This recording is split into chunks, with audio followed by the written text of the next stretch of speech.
So we're live already, Sheets, just so you know. We got quite an interesting slate. I'm just going to be here for about 25, 30 minutes because I've got to focus on the big one. You mean the 3-game hockey slate? That's right. The 3-game hockey slate is exactly what I'm talking about. You know me. It's so much so that I'm having my third time I'm having drinks this month. That's how I'm going today.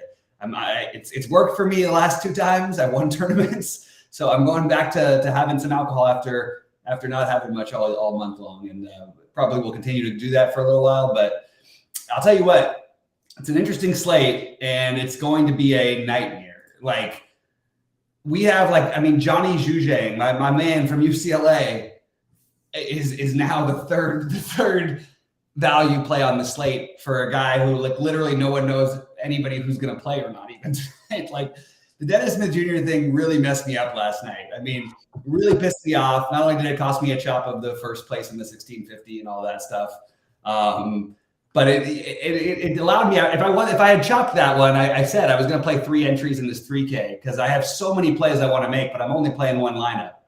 So I'm very, very hopeful that maybe I can leak either something to Sheets because my secondary lineups always win on these $1 million ones. Like I always win like the 200 with my second favorite lineup. I always win, which is what happened last time when we did it.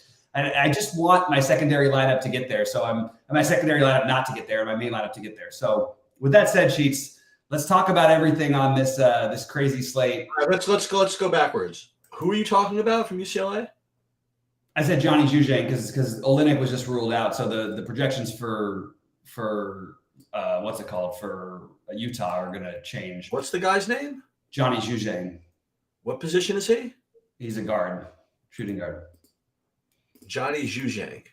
Yeah, he was one of the best players in college basketball for the last couple of years. But I'm just throwing out there. I used him as an example of why this slate is kind of wacky.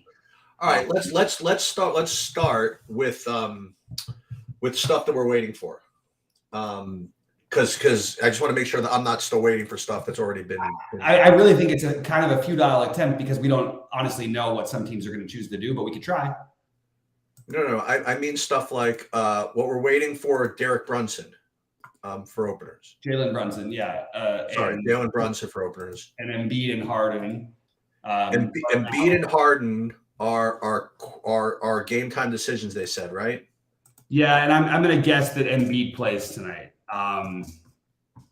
That's just my prediction. I was wrong once so far when I did it, and it was an annoying time because I felt like I really wanted him to play in that Jokic matchup again.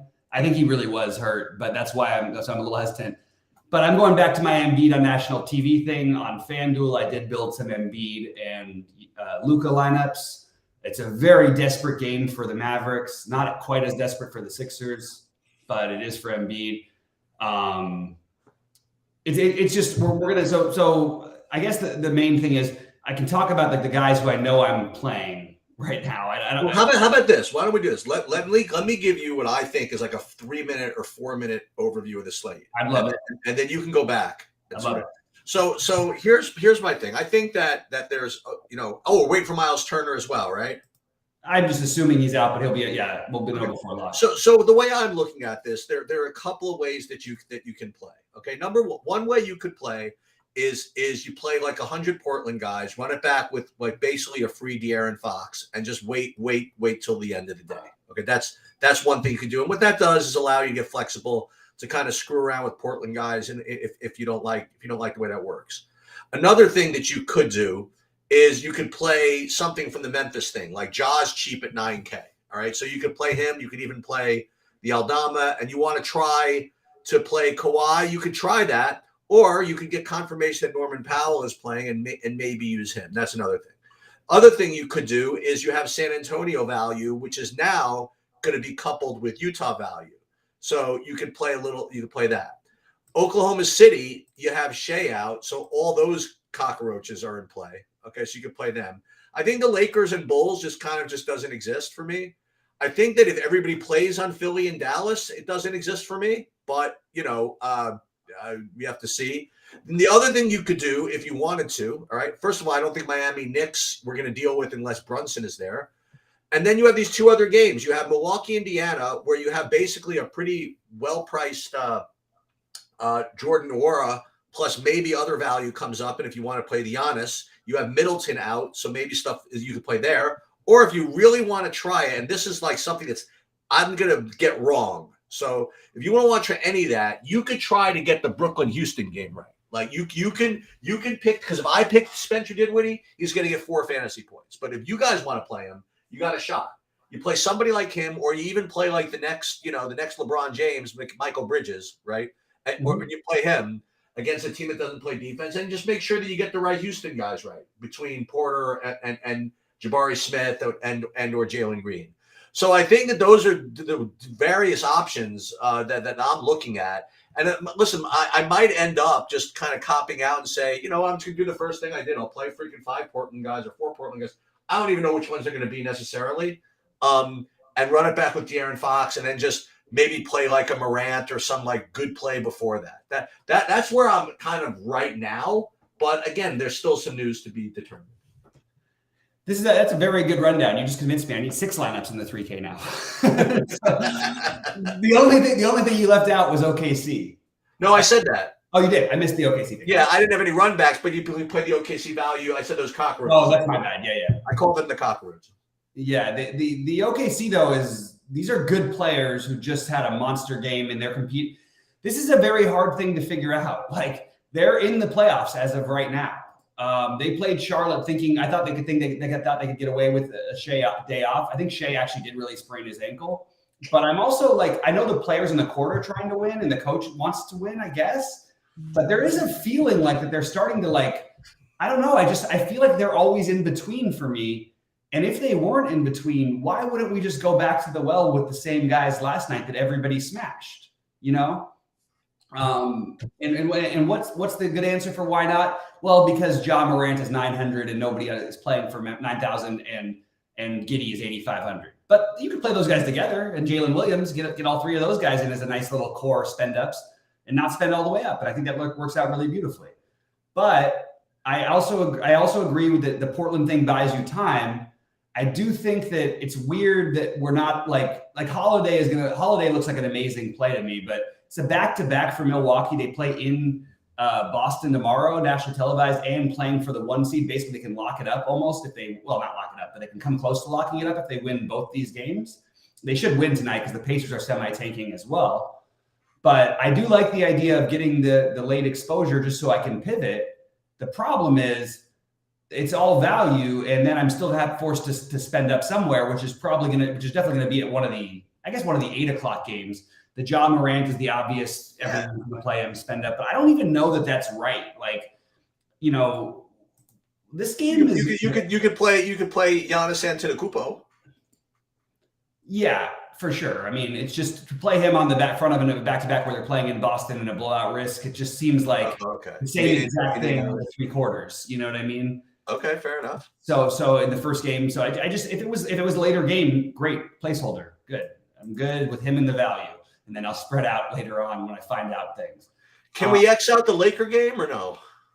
To be honest with you, if I was playing 150, I would have 10% of LeBron James. Oof, okay, that's just me, but I wouldn't play him in my big buy-in lineups. So what do you want to make of this Utah business? So this Utah is clearly trying to tank. It's who's trying to tank harder. I am not very interested. I don't think I have any Spurs in any of my early builds. I don't think any of them make any sense. Somebody probably gets there, but I don't. For those of you trying to make sense of what the Spurs are going to do, hey, you're a better person than me. Well, actually, you're not, because nobody on the Spurs plays 30 minutes. No, I'm serious. Nobody plays 30 minutes ever. So when guys are projected to play in the 30s, I don't even bother. I just go, you know what? It might happen. The chances are it won't happen because nobody plays 30 minutes for the Spurs. That's just what happens. I also think, but the Spurs don't care. The Spurs are happy to win this game. They're not trying to win it, and it doesn't matter what they do. But they're totally content in front of their home fans to go out there and win a game because it means nothing to them whether they win or they lose. I will tell you that Zach Collins plays 30 minutes. Zach Collins will play 30 minutes, and the funny part is, the weird part is though, he almost plays more minutes in the games where there are blowouts, which is most games for them. And he's a good play. But is he a better play than Eubanks in the late slate, or do you want to just lock up your center spot? No, I think those are the same. Yeah. And I love Walker Kessler in this matchup. I have no reason to think that Utah is going to try to win this game.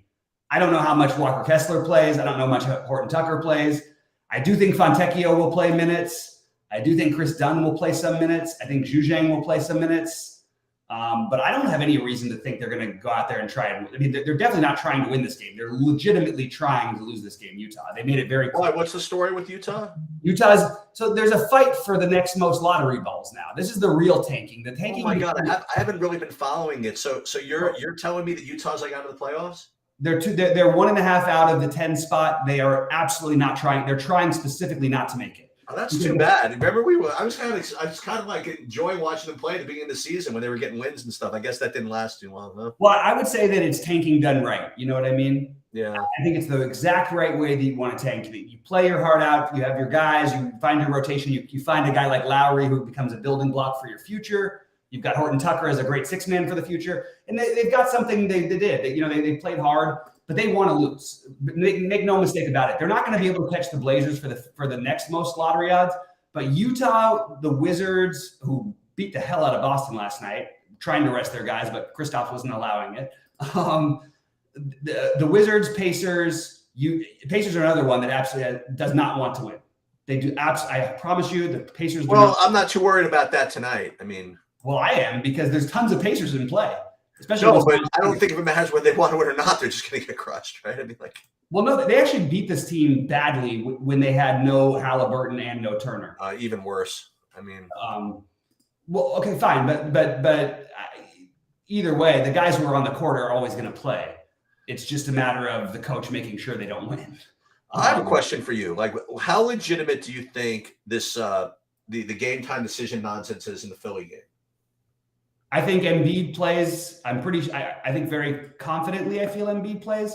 I don't feel like Harden. If I had to guess, actually not very confidently. I'm semi-confident that Embiid plays, and I don't think that Harden plays. The only reason I mention it is because that game's at 7:30. The only game that we have to worry about dealing with is this Milwaukee game.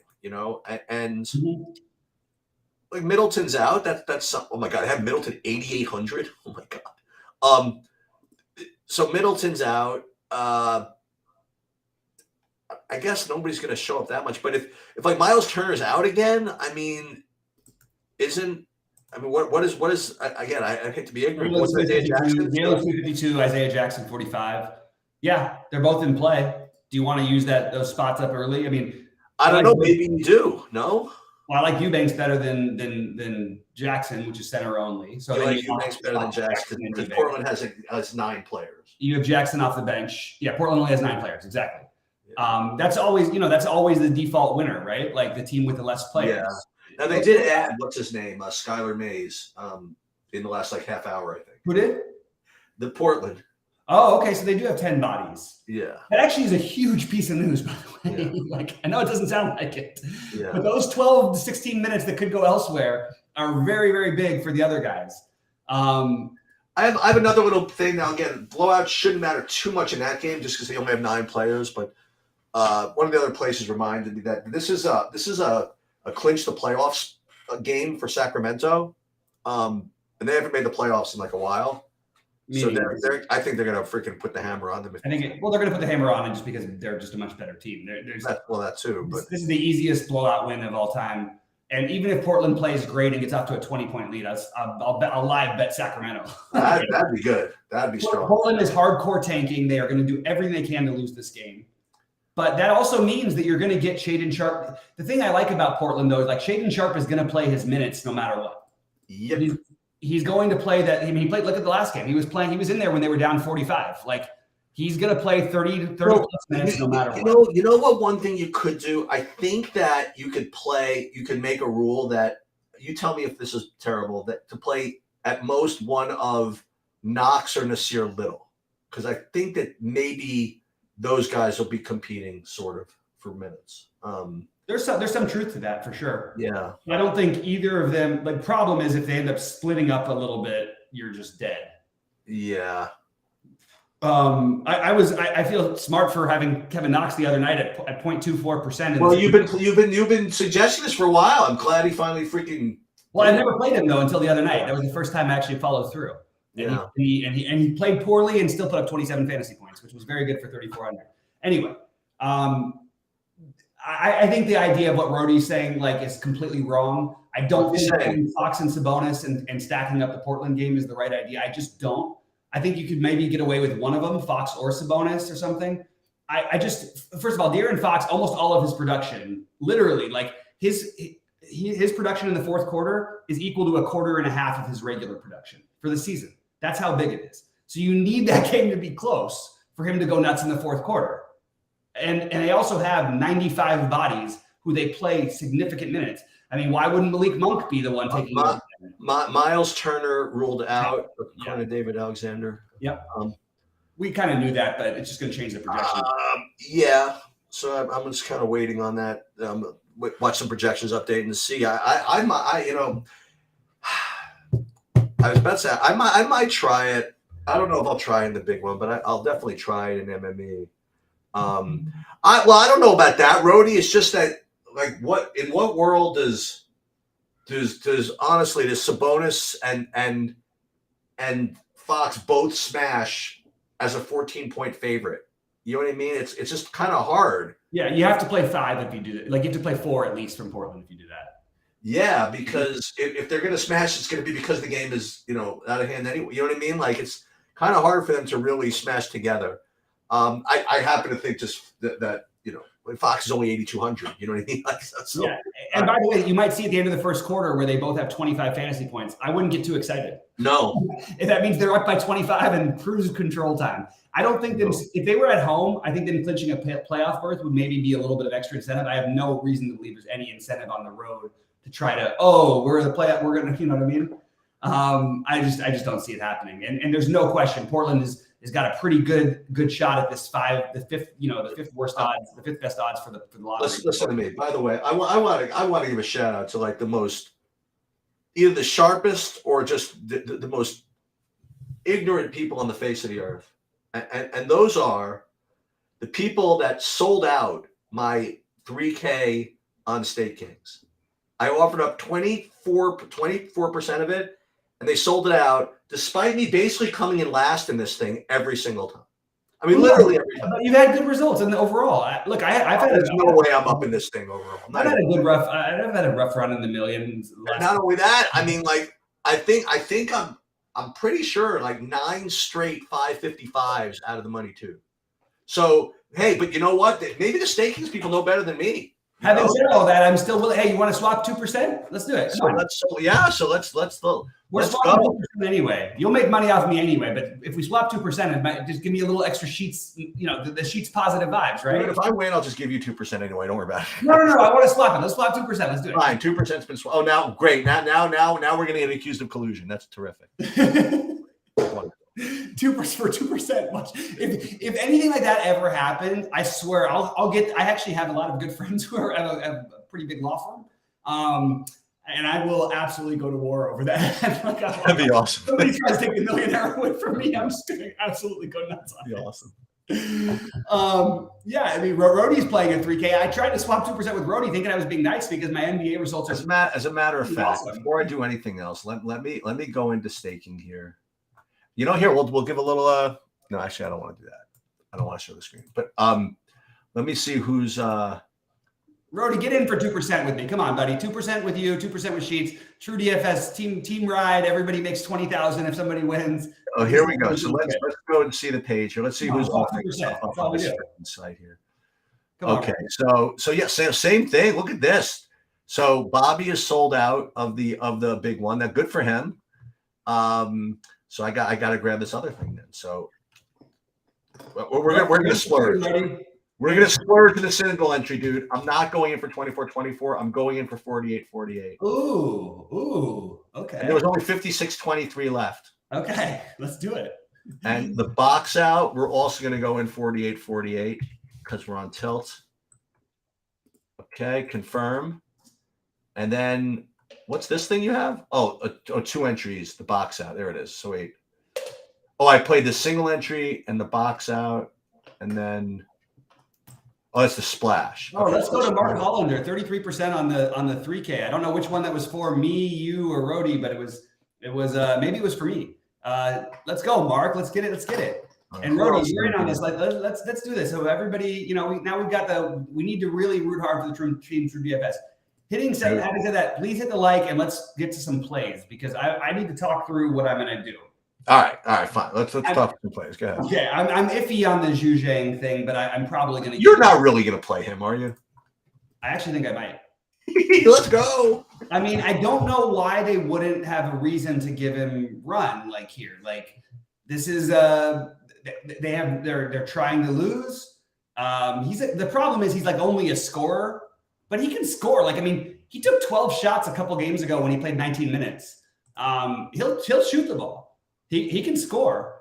I'm open to anyway, whatever. I still prefer, honestly, the weirdest part is there's all this weird value, and yet I like all these mid-tier values. Keon Johnson, Drew Eubanks, Santi Aldama, Zach Collins, Jordan Nwora. Those are the guys who I'm going to roll with ahead of these other guys. I am going to be below the field on guys like Jalen Smith, even though it scares me a little bit because I think one of the Indiana guys smashes tonight a good portion of the time. I just like the later stuff a little better. But Jalen Smith or Jackson, if they were both 3,500 again or something, or 3,100, I'd probably be playing them. Thank God. By the way, I'm looking at the Knicks.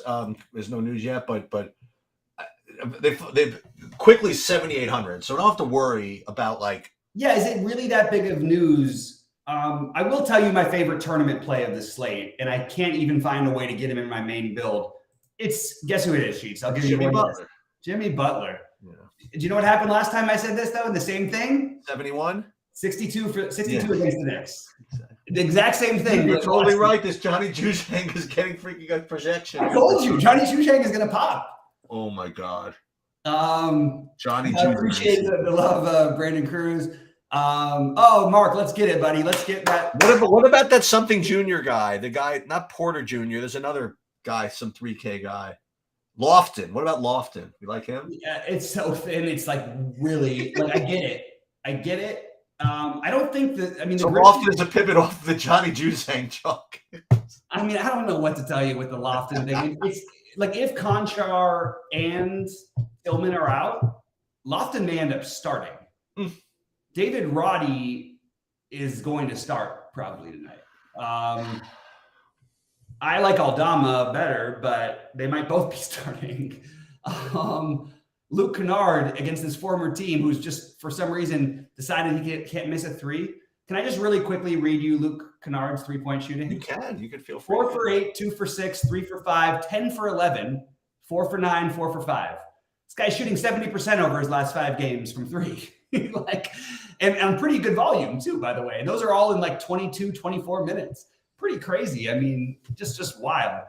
So the guys who I just named are sort of the main value guys. And then you get into the spend ups, and people asked about the spend ups. So I will say I think the best spend up on the slate, assuming he plays, is Embiid. And I think behind him is Luka. Behind him at the very top is Luka. If you don't want to spend all of that, which is what most of the builds are leading me to, John Morant seems pretty clear and obvious, and the chalky as it makes me a little nervous, the chalkiness. That's the only thing I just want to throw that out there. It makes me a little nervous. I love Mikal Bridges today. I don't think people have noticed. Mikal Bridges has a higher usage rate than Spencer Dinwiddie does. Mikal Bridges is not a point guard, which Spencer Dinwiddie is. And Mikal Bridges is the guy who I'm rolling with on the Nets more than Dinwiddie. But I do have a lot of Dinwiddie also, and I've got both of them paired with Green and Porter in my non-biggest buy-in lineups. Which one do you have? Green and Porter, the guys you have? Was that I have Dinwiddie and no, but I'm saying which Green and Porter as run backs. Green and Porter as run backs. But again, I have some of them, just the two of them anyway, without a run back. The next spending ups are like, I think you're getting into like OKC, like the Giddey, Jalen Williams. I do think De'Aaron Fox on his own, even though it's not my favorite spot to play him because I'm very afraid he loses the fourth quarter. De'Aaron Fox at his price is kind of hard to ignore. I just really like Jimmy Butler. And like the weirdest part is Bam is 1,000 cheaper and projected to outscore Jimmy Butler tonight. I will say this, there's nobody who the projections get wrong more. If the league was full of only Jimmy Butlers, I would have already been a multi-millionaire beyond anything, because Jimmy Butler gets misprojected because the numbers can't account for game type. You know what I mean? What it means and all that stuff. Jimmy Butler's a totally different guy in these situations. Love Jimmy Butler tonight, especially considering they played last night without him and they need to win. I think that Jimmy Butler is a guy, as the more I talk about it, the more I need to try to fit he and Ja into a lineup. And my next guy I probably would use would be either Bridges or Dinwiddie. That would be the way that I'd be spending up today, other than playing Embiid. That's the other route, and Luka together, which I think is completely viable. Then you get into this Yu Zhang type of stuff. That's the type of build you're looking at. Just to give you a heads up. So this is what I'm going to be doing. I'll give one projection update here now, and then I don't think I'm going to be able to do a projection update. Probably if Nick news comes out that's relevant or something like that, I probably won't be able to do it. And I'm certainly not going to be able to do a late projection run when some Yu Zhang gets announced starter. No, this time of year, look, it's got to be understood by everybody who follows us and everything. I'm in there in Discord. I'm in there posting, talking to everybody between everything. We can't have up to the second updates on everything. And by the way, even the biggest sites, they don't get it done in time. I didn't get projections the last few nights. No, I'm not saying that to tell people whatever. I'm just saying that again, this is there's not that much left to do, but you got to be around for starters. I would almost have to say that I think there's probably no chance that my lineup at 7 is the lineup at 10:30. I'm almost positive of that. Oh, I can agree. I'll support you. I'll jump on your back on that one. I agree 100%. I want to just address what Kobe said. He likes Claxton, and I really like Claxton too. But because I don't mention somebody doesn't mean I don't like them. There's just a million plays, and I'm not gonna be certain sites type of guy and just say, oh, well, here are the 95 guys I like. Go do what you will. I told you what I'm doing, the style that I'm building. It's either going to be a spend up with Embiid or spend in that mid tier with the 4 and 5K guys that we just talked about. That's the way that I'm addressing it. It's one of those two, and for me, mostly, it's the one where I have the 4K and the 5Ks with the 8Ks and the 9Ks versus the 3Ks and the million Ks. But it doesn't matter. We don't know yet. There's two more guys get announced out. Kelly Olynyk wasn't even questionable. They had announced other players out. Kelly Olynyk was announced. There was not even a questionable tag. You know what I mean? Right. So we don't know who's going to be announced out later. We don't know what we're waiting on. That's why I'm in favor of waiting. The problem is now you've got a situation in Indiana where I bet you I'm going to update the projections right now. I'm doing it right now, actually. And it looks like Jalen Smith is getting 30 fantasy. That's a lot of points. It's a really, it's not impossible, but it does seem a little bit higher than I would have thought. I still think I'm more content to kind of wait a little bit. I much prefer to wait. Yeah, and this is Scott's got a good question. Scott, who I've really become fond of in our Discord chat. McCarty? Yeah, he almost won the I think it was whatever it was the $40. I think he came in second. This single entry last live we did. THT in trouble tonight, so I think they let him go to some extent. But yeah, I'm nervous about it. I don't feel good. I don't feel good and safe about this. Teams trying to tank is really confusing, and we've seen specific games where sometimes we thought it was because THT was playing poorly. They brought him out. I think a lot of the cases it was they just wanted to lose. I think they wanted to put out a good showing for their fans. They're on the road tonight. There's no reason to put out that showing. I think THT on DraftKings is a little bit suspect. On FanDuel, I still will give him a chance at 6,300 because he kind of fits in nicely to a few builds I have. But really, that's the only reason I'm playing him, because he fits in nicely to some builds. And you should probably have better reasons to play someone like that. The same thing with Walker Kessler, one of my favorite plays on the slate to start. I think he smashes here in most cases. The problem is, they didn't even give him the minutes the last game. He still put up 45, or the game before he could have played 36, 38 minutes in all these games. They don't want to win. So it's really tricky. And I just would rather side at this time of year with teams that are playing for something like OKC. Great example last night. We get Dennis Smith Jr. rolled out after lock, and we get the OKC guys all smash because they're playing to win. Isaiah Joe questions are coming in. Isaiah Joe is a heat check guy who I really like. I think he's a really good active player. I'd want him on a good team. I don't think that, like, in terms of, like, can we expect him to shoot? Like, he scored 33 real life points last night, and he had 39 fantasy points. But no one's, like, people are acting like it's like an aberration that he'd do that. He's an incredible shooter. He's legitimately one of the better three-point shooters in the NBA. And I know that sounds exaggerated, but he really is. He's in play, but you're just counting on three-point shooting. It's the same play as Fontecchio in some way, except for Isaiah Joe will get more looks. I'm going to still bet on OKC trying to win, and I'm going to bet on Utah and Portland trying to lose. Even with Portland trying to lose, I think you have to have 2 players from Portland in all your builds right now, minimum. Just because you, at the very worst, you can delay, but they only have the 10 bodies, and they want to get Keon Johnson, Shaedon Sharpe, probably Little and Eubanks would be the ones. I mean, Eubanks, but Little and Eubanks are the ones who they would be happy to give minutes to. See that? So Dunn and Kessler, like I see, Rody, I love that. It makes sense, like, logically. It doesn't make any sense for Utah if things are going well with those guys. Also, Chris Dunn is not going to be a member. Like, this is not a future thing. He's a guy who came back after not playing in the NBA for 2 years and has been playing well for them. So maybe as a bonus, they let him play a lot in a blowout, which they probably. Well, I don't know if they'll get blown out though, because it's San Antonio. It's just such a tricky spot. So I'm just going to err on the side of playing the guys who I like more. It'd be playing the guys who I feel like are playing for a little more. But I do think you could play Dunn and Kessler. Like that's those guys are completely legitimate. I'm just not doing it in my 3K. They will be in my other lineups. Right now, Kessler is in my main build. I'm just going to take him out of it though, and probably side with a guy like Claxton, who Kobe for life mentioned. But I think there's going to be other plays as well. I have to get out of here because I do have to finish building my lineups.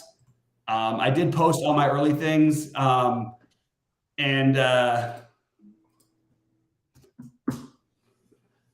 yeah, that's where I'm at. So, listen, everybody, be careful. We want to keep an eye on this Philadelphia news, and the Knicks, just to see. My real decision is honestly what to do with the Utah, because they rate to be almost as good of a play as the Portland's. But I like your idea though about not even your idea. The reality is that Utah has guys. Do you want to make a bet that San Antonio, like they're 3.5 point underdogs at home? I'll bet you San Antonio wins that game. Anything. Well, then we want to play Utah, right? No, I'm betting you San Antonio wins because Utah is not going to try to play to win. Oh, okay. Utah specifically needs to lose. To get what now? Because your lottery, you're basically getting an extra 2 percentage points of lottery difference, which is for those of you who don't know, it's an incredible NBA draft this year. It's one of the best ones we've had in recent memory, and the top 5 guys are all like loaded. But the number 1 guy is the best prospect since LeBron, and probably the second best prospect ever. Well, going back to Kareem, probably the 3rd best prospect ever. So, and getting an extra 2% of that is what they're going to go for right now. And Utah's in rebuilding mode anyway. They're not trying to do anything. We talk a lot early in the season about tanking and late in the season. Teams like the Hornets aren't tanking anymore. The Pistons aren't tanking anymore. They're just bad. There's no reason for the Rockets or Spurs to tank. They've already locked up. Those guys all have the same lottery odds. Then the next one is going to be one of the Blazers, Magic, Pacers, Wizards, or Jazz. And every one of those spots is basically an extra 1.5 to 2 percentage points difference in your odds of getting into the top 3. And 2 percentage points times 3 is 6%. It ends up becoming a reasonable number. Utah doesn't have 9 guys, for what it's worth. Utah has 11 guys available. They have 11 players available tonight. Yeah. They actually brought up Samanic just so they could play him. So Portland has 10 guys. But Portland, the difference is, like, Portland has young guys who are part of their future, like Sharpe and Keon Johnson, who was a first-round pick. Kevin Knox, who was a former top 10 pick. You know, all of these guys should get some looks. I just think that sliding towards them and not overweighting Utah. Now, does it mean I'm going to have no one from Utah? No, but it just means I'm not going to make that my primary everything. If you're playing cash games, you play these Utah guys. If you're trying to win a tournament, playing these guys at like 30% who very well could play like one quarter, which we've seen before this year, it just scares the hell out of me. They have 11 guys. I can name Utah's entire 11 guys, Rody, right now for you. THT, Agbaji, Fontecchio, Toscano Anderson, Kessler, Dunn, Juzhang, Damian Jones, Azubuike, Micah Potter, and Simonic. I would be trying to get one of the Utah guys, but honestly, the one I like the best is probably Dunn or Juzhang because it just doesn't matter. That's 11 that I just named, right? Yeah, it's 11. Yeah. Not 10. You're not counting Simonic because he's not in the player pool. That doesn't mean anything. Kawhi is out. Jesus Christ, this fucking slate. All right, I really do have to go and run. Westbrook. Westbrook and Ja, we get the showdown. Let's go for $1 million. Westbrook versus Ja. Or Bones Highland. Well, before we leave this, you have becomes even more important now that whether Norman Powell is playing. That is very, very true. And the Clippers, by the way, for what it's worth, probably like okay where they are. It's very weird they're doing this. Well, actually, no, not probably okay where they are. I don't understand what's happening. Kawhi is so weird. How do we get this news now? They're in Memphis. If they were in LA, I would understand it. But like, so the Clippers we know are certainly not trying to tank. In fact, Ty Lue lost 7 of his family members, sadly for him, in this last couple months. But he said he had no chance to go to the funerals because he's too busy trying to coach his team, and that's the kind of person he is. Wow. And I understand, like, the Clippers are going to try and win, but they really think they can try and win without him. That's kind of interesting. Are the Clippers playing tomorrow? Did I not have that on my tomorrow and today list? Clippers. No, they're not playing tomorrow. Very interesting that Kawhi is out. Wow. I'll talk to the premium people after, as much as I can, but I need to go build my lineups, guys. I will definitely do a projection update at some point, but I need to have some kind of starters for Clippers. I need to have something. So it's possible that, that it's not before 7:00, but hopefully it's before 7:30. We'll just have to see. Okay, well, I'll see you guys at 11 Eastern time, and I'll see everybody who's a premium member. Definitely see us at 11 Eastern. That's good luck, guys. All right, good luck, everybody.